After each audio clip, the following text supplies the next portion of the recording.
Hey guys, Troy Casey, Certified Health Nut, here with my old friend Scott Tajarian. Scott helped me develop Certified Health Nut 15, 20 years ago. We used to work when he was a writer. Now he's a master in astrology, and he does these amazing charts he did for the whole family. And so, Scott, a lot of people ask me, hey, do you believe in astrology? So tell everybody your statement on that. Well, astrology is not a belief.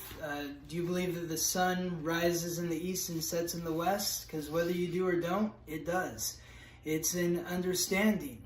If the sun and the moon can move the oceans, and the oceans weigh 1.5 quadrillion short tons, and each short ton is 2,000 pounds, what's it doing to you when you're born and you're 6 pounds and over 70% water? Nothing? Huh? Did you ever think of that? Because I did. That was brilliant, Scott. So what's your message to humanity? How can people get a hold of you? And how do you work with people, couples, families, etc.?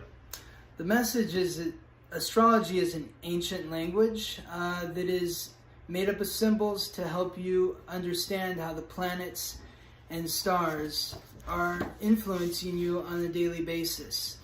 I basically am an interpreter of this language that helps you understand your astrological code. In order to get a hold of me, you can go to theweeklytransit.com. I have a weekly newsletter that depicts where the planets and stars are on a daily basis and how they are affecting you. And I also do readings to interpret your astrological code so that you understand who you are, why you are here, and what you're meant to do. It was pretty accurate on all my family members. So thanks, Scott. When Troy was born, the moon was at 17 degrees in Pisces. Uranus, the planet of the unexpected, is at 18 degrees in Pisces. So this gives him kind of like a hair trigger sort of emotions, where he can sort of react unexpectedly, emotionally.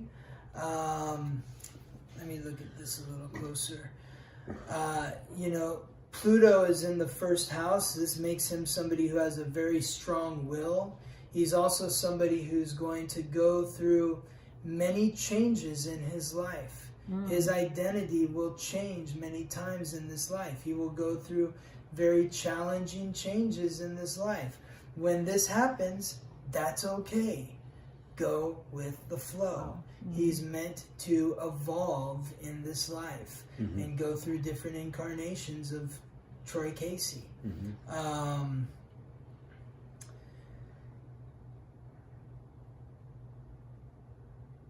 Saturn is in the 9th house. This is the authority. So even though he may have an urge to learn, there may be some challenges with learning. He's going to need to really understand that he's meant to learn a lot in this life, but he will learn through the challenge. So when things get difficult, let's say at school, it's not a time to give up. You got to buckle down and you got to work at it. And when he does the work, he will be rewarded. So, like, for example, he is, he's got challenged with math right now, right? But it's like all the kids. So he doesn't want to do math. Right. So he's got to go through it. He's got to go through it. He's got to go through it. And then he's got to go through it. It's not meant to be easy. They just have to understand that you don't have to like it, and it doesn't have to be easy, but you have to do it. And when you do it, you may not understand it now, but down the road, you will appreciate the fact that you put in that work. Into it. Okay. You will see the value. You will reap the rewards. If you don't do it, down the road, he's going to have some real struggles. Okay. So, and that's kind of hard to tell a kid because a kid's so, like, right now in the moment. They're not thinking down the road. Right. But so the message for his chart is to stick with the challenge. Stick with the challenge. Stick with the challenge. And that can be hard for a Leo sometimes because Leos, they're the king. You know, the king can sit there at the table and let everybody else go do the hunt, and they just, you know, eat the food and like, yeah, pour another bottle or whatever, you know? It's like, you know, but that's not going to help him. Those are the kings that don't last. Right. So if he wants to be a king that lasts, he needs to go through the challenge and the work. Exactly. It's also interesting for you, Yuri, to know this, that his north node is at 7 degrees in Pisces. Your north node is at 5 degrees in Pisces. Okay. So he is meant to find his calling in the ethereal plane as a compassionate human being, as somebody who feels what other people are feeling and helps them heal. His north node, ironically, is like a hybrid, you know, kind of a hybrid of yours and Troy's, because he's meant to communicate this knowledge. His north node is in the 3rd house, so it's really about learning and communicating, listening to what people are feeling and communicating his wisdom back to them. And he has, you know, some very psychic intuition. You know, his sun, his Mercury, and his part of fortune are all in the 8th house. That's the house of death. So when Troy is involved in a relationship, he is very committed. He is ingrained with these people. And so it's important for him to understand that, so that he can remember to be his own unique separate self in that context. Relationships that he is in where people might hurt him in some way or betray him in some way, they will be shut out forever. You know, because he gives so much to his relationships. Right. I see that already. Yes. Yes. So he actually wanted to have a session with somebody who can help him with his addictive. He's very addicted to getting on a phone, our phone. Yes. When our rule is that you're still not allowed to get on the phone. Yes. To do games or whatever, the videos, and he understands it, but he can't help himself going towards that, even though that means I have to lie to my parents, and there could be a considerate consequences that he doesn't like. He still goes after it, and he actually requests to have a session with a professional, not mommy. Well, this is the thing, you know, that I would tell him about that is, and I'll tell you guys too, like, you want to create some boundaries there, but really he's kind of meant to be there also, you know, because a couple things, you know, Jupiter is in the 12th house in Sagittarius. This is the house that Jupiter rules, in the sign that Jupiter rules. So learning might be tough sometimes, but he's really here to expand his mind and to learn a lot in this life. And a lot of it comes in the unconscious world. Being on the phone is an unconscious plane. Right. You know, everything that occurs on this is like a fantasy. It's a fantasy. You're in here and he's in fantasy land. Yeah. His emotions, Pisces, the moon in Pisces, is connected to that fantasy land. His north node, like your north node, Yuri, is in Pisces, the fantasy land. So he has an emotional connection, and his soul's purpose is calling him to the fantasy land. He loves the Star Wars. Yeah, Star Wars, any kind of like, you know, alien fights or games, Halo and stuff. Like it's I can see that he's in it. Right. I could see it. Right.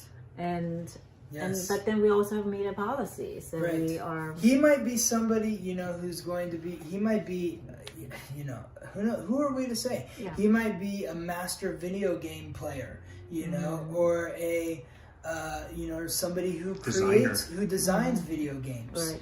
You know, he might be one of these people. You know, and if he is, that would be in line with his soul's purpose. Right. So that's why I wanted to see, because it's like he is very honest. He doesn't really want to lie. He's very that's intuitive, Sagittarius rising. He's very honest. Right. Very but forthright. there's something that we restrict. He just gives up easily. But there are two things that he is continuously not giving it up, which is the phone, going after the phone for watching video or during the video games, and some of the food, I mean, which could be a little bit different because, you know, we're extremely healthy food, Right. you know, Yes. family, and then he wants to sneak out and experience the sugars, Yeah. which I can understand. It's a kid's thing and Yeah. all that, but I mean, we wanted to see. Okay. Well, you know, the part of that is his Mars, the planet of action, the god of war, is in Taurus, the sign of the bull. This is the sign that rules all things related to the material. So enjoying rich food, you know, the sugar, all that sort of stuff, and just feeling, you know, like full with all the cake and all that kind of stuff, the ice cream, and you know, he's driven to. He loves ice cream. Yes, he's driven to have that kind of stuff. Is because of the Taurus Mars. So, but really, you know, you guys create boundaries for him, but create wide boundaries. Right. You know, create boundaries that are mutable. You know, so that he doesn't feel so bad about doing it, because honestly, it's not that bad for him to do it. I mean, you don't want him obviously like 24 hours a day on this thing, but at the same time, you guys are creating activities for him. Another way to do it is play games with him. Put out a board game, you know, play Monopoly with him. Play, you know, whatever board game there is. That is going to draw him into a fantasy land. And the fact that his North Node is in the third house, which is the house of communication, that deals with communicating and games and that sort of stuff. Or the Sun in Leo, that's all about gambling, you know, playing games, that sort of stuff. Leos love to gamble. So he loves the video games. Yes. VR and all that stuff. He loves it. So you guys need to make time for him to show him how to play games that aren't necessarily on a screen. Okay. That are fun for him, that he might want to do with his friends. Right. Yeah. You know, because that's going to keep He does. him. He likes playing Monopoly. Yeah, but I mean, I think he needs more than one Monopoly that he can play. Right. You know. Okay. Yes. Perfect. Yes. All right. Her, because we're not so sure on the time. Yeah. So the best I way think to it might have been 1:35. 135, she would still be Aries rising. So Aries rising, let me just tell you what that means right away, because this will tell you if this is her or not. Okay. I'm an Aries rising myself. Well, no, you're a Libra rising. Oh, that's you're an right. Aries moon. That's right. But you understand what the Aries energy is. This is the ram. Yeah. So when she's around people that she doesn't know, or in situations where she's not comfortable, she's supremely confident.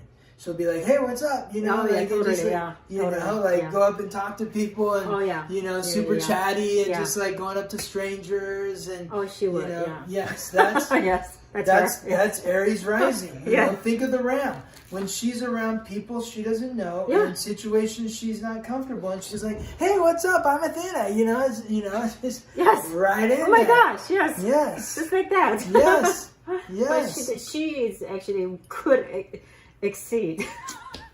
You know, she could exceed what Troy would do with social scenes. Yes, incredible. Yeah. Yes. Well, she's a triple extrovert. You know, because the extroverted. She's a triple extrovert. Yeah. Well, when I'm talking about the primal triad, so the extroverted signs are the air and fire signs. The introverted signs are the earth and water signs. Her sun is in Sagittarius, which is fire. Her moon is in Aquarius, which is air, and her rising sign is in Aries, which is fire. Right. So she is somebody who's going to be very communicative, very chatty, very social, you know, wanting to learn a lot, wanting to experience travel, go all over the world. Her emotions in Aquarius means that she's emotionally detached, though. She's not somebody who like is going to get all, you know, fussy and whiny or whatever about different things. She's just like, whatever. Right. You know? Totally, yeah. I don't care. Yeah. And then, you know, the Sagittarius sun is, you know, again, like, it's interesting because Troy's a Sagittarius rising and she's a Sagittarius sun. So just like Troy is very honest, Athena is very honest as well. She's very forthright, very honest, very blunt. You know, she might say things where you're like, "Oh my God!" Like, that you didn't need to say. You know? What? I'm just telling the truth. You know? Totally. I'm just telling the truth. Yeah. You know, so she has to understand that, you know, knowing the truth and being honest and forthright is wonderful, but sharing your truth with everyone all the time is not necessarily a positive thing. Sometimes people don't need to hear your truth all the time. Because what's true to you is not true in totality. It's true to you, but it might not be true to Troy or to Yuri or to little Troy. You know, everybody is operating from their own parameter of truth. So it's nice that Athena wants to share her truth, but she needs to do it in a way that's a little more delicate because, you know, hearing her truth might not be helpful to other people. At the same time, it's hard for her to understand that because her emotions are so detached. She's like, I don't understand. How does that hurt your feelings? You know? I mean, what's the big deal? I'm just telling the truth. You should feel okay about that. So, what questions or thoughts? No, she's very talkative. Yeah, she's gonna be a chatter. She doesn't Chatty. actually. I think she's going to be a superstar. Well, you know, she has seriously some magic in her chart. You know, I mean, her North Node is in the 9th house, but it's in Capricorn. So as we know, as we talked about your charts, Capricorn is about achievement. So she is meant to do something, if we got the time right, that is about broadening people's minds, broadening their perspective, something maybe that has to do with traveling all over the world, living in a foreign country. She is somebody who, are you teaching her Korean? I did when they're little. Because she'll be, if you start speaking to her in Korean, she'll start speaking back to you in Korean like within months. Okay. She will be fluent in Korean, and she'll be fluent in whatever other languages you put in front of her. Because when the sun is in the 9th house, and Mars, and Mercury, and Pluto, and the North Node, 1, 2, 3, 4, 5 planets in the 9th house, and I want you to get the time. Please get the time, I'm going to, because I want to know, because these are close to the 10th house. Maybe they were there, maybe they're in the 9th house. But all of these in the 9th house creates somebody who is destined to envelop themselves in foreign cultures, to live abroad. Not that she has to be away from home forever or all the time, but, you know, she's meant to be a citizen of the world. Somebody who can communicate in many different languages. You know, my dad is a 9th house sun. My cousin's 3 kids are 9th house sons. They're all fluent in foreign languages. You know, my dad, he spent a year in Sweden and was fluent in Swedish. You know, he was conversational in Spanish, and when he went to Italy, they thought that he was Spanish, not American, because his accent was more Spanish than American when he was speaking Italian to them, a language that he was just picking up as he was there. So that's how Athena could be with the ninth house sun, but we don't know. Yeah. She wants to be a singer at the moment. Yeah, well, I mean, look, when you have so much extroverted planets, you know, she is wanting to express herself.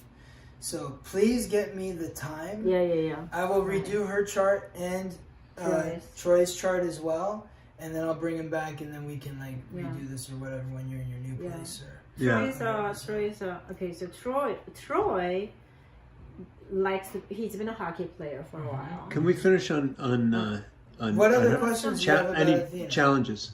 Challenges.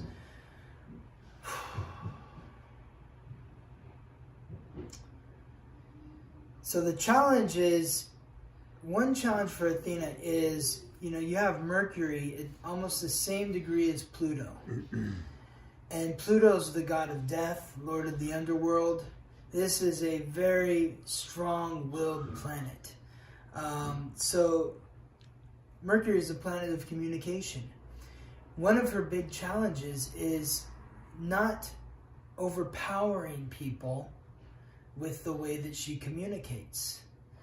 You know, she has this gift of expressing herself, but you might push people away if you overpower them. You know, so it's important for her to understand her power and harness it, like you know, taming a wild horse. She's gonna have to learn to know when to just be present. To stop. Because what we're doing is we're telling her to stop talking. Exactly. Because it's like stressing us out. It's too much. It's like David Lee Roth. You ever see that guy? Oh yeah, totally. He's amazing. Totally. And he's the best showman in the world. Right. But he can't turn it off. It's like, shut the fuck up, dude. Yeah, right.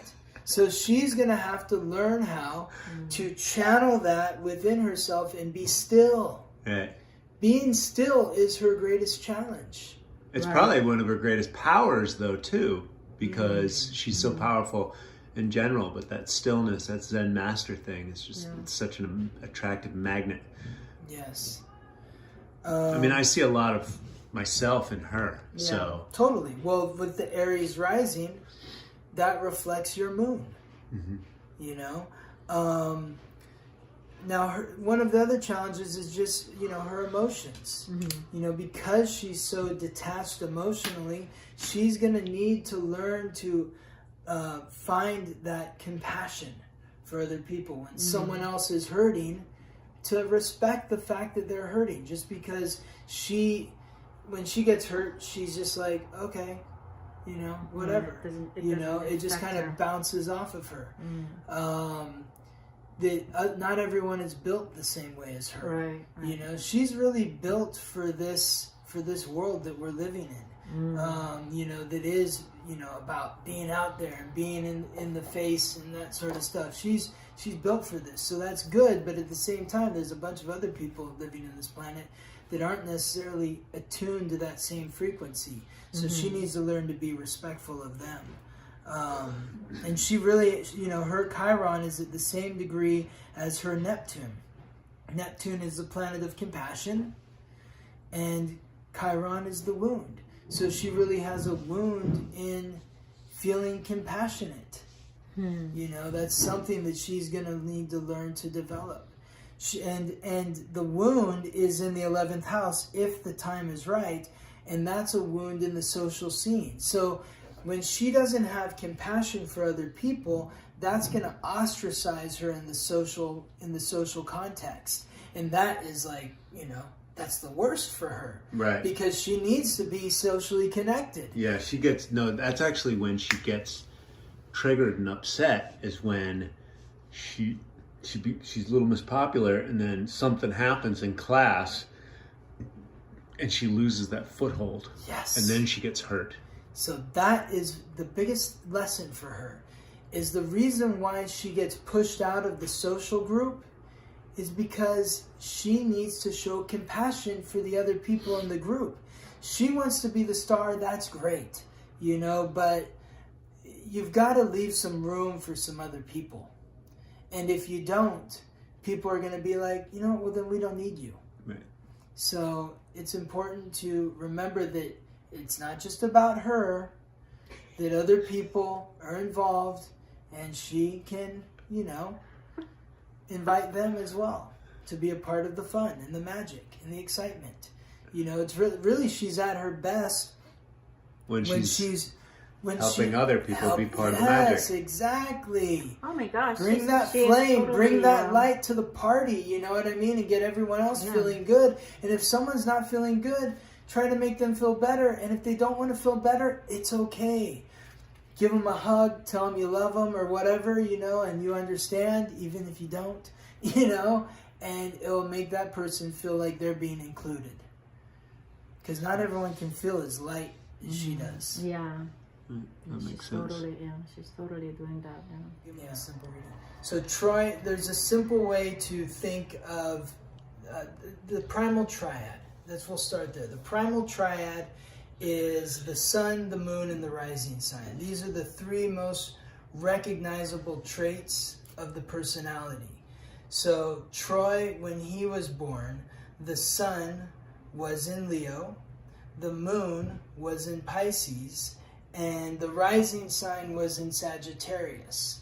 So, simple way to think of the primal triad is I think of a lemon. So I put, on all these charts, I put a little lemon here because this is it's the metaphor that I like to use to describe the primal triad. The juice is the sun. That's the whole purpose for the fruit, is the juice. So the sun is the identity. It's the sense of higher will and purpose, your sense of vitality. The moon is the seeds. The seeds represent the roots, the inner emotional core. That's how you react emotionally, and also what you need to feel fulfilled emotionally. The peel is the rising sign. That's the outer shell, the face, the body, the personality. But it's also the essence of the soul. Just like you can cut off a peel of a lemon or an orange and twist it, you see the effervescence fall out of the peel. So Troy's sun is in Leo. This is a fire sign, and it's fixed fire because it occurs in the middle of summer. The ruling planet of Leo is the sun. So Troy's sun is in the most powerful sign for the sun. It's symbolized by the lion. So this gives Troy really so much confidence. He's somebody who, when he walks into a room, people are going to notice him.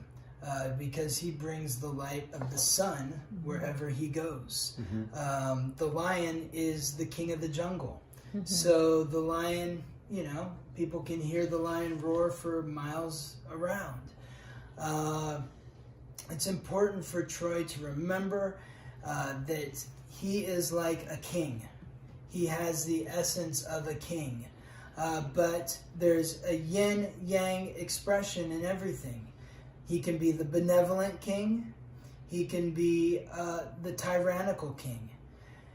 Just like Leo is a fire sign, he can be the fire that warms the house on a cold winter's day, or he can burn down the village. The lion can be a very regal creature that looks very proud and wonderful, but it can also terrorize the village. So that is Troy's identity. His moon is in Pisces, which is a mutable sign. It's symbolized by the fish, and it's ruled by Neptune and Jupiter. So it's a water sign. Mm-hmm. So where Leo is a fixed sign, that brings stability, but also stubbornness. Pisces is a mutable sign. That brings the ability to change, the ability to adapt, but it can also create a scattered sort of feeling. He is somebody who's very intuitive emotionally. He's somebody who feels what other people are feeling in the room.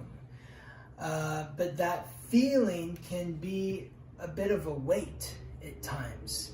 So in order to get away from that weight, there may be an urge to escape through, watching TV for too long, or, wanting to stare at a screen, anything to just escape from those feelings. So it's very important for him to, and for you guys, and you guys do, make sure that he's spending time in nature. It's important for him to put his feet in the sand, put his feet in the water, because when he does those things, it's kind of like plugging the phone in when it's dead. He's reconnecting to nature, and all those feelings that he is carrying around from the people that he's been around are washed out to sea. And he's reminded who Troy is and why he's here. Now, the rising sign, the ascendant, his outer shell, is Sagittarius. That is also a mutable sign, like Pisces, but it's fire, like Leo.